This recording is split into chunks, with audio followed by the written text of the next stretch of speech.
recours à la force de la Russie en Ukraine.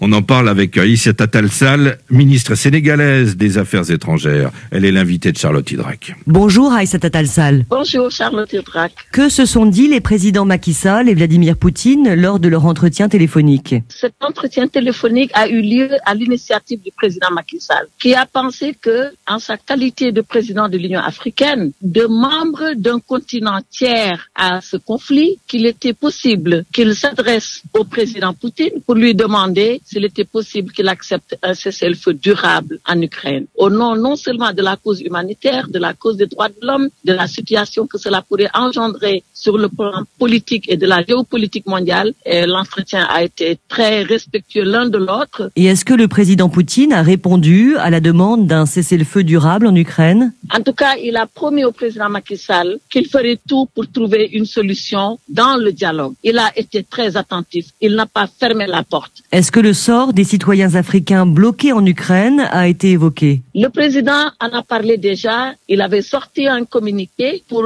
juger inadmissible que les citoyens africains soient discriminés et surtout maltraités aux frontières de l'Ukraine. Et il a adressé un courrier le 7 mars au président Poutine. Et le président Poutine, d'ailleurs, a commencé l'entretien pour lui rappeler qu'il avait bien reçu ce courrier, qu'il avait compris, qu'il y était sensible. Le 2 mars, le Sénégal s'était abstenu lors du vote de la résolution de l'ONU condamnant le recours à la force de la Russie en Ukraine.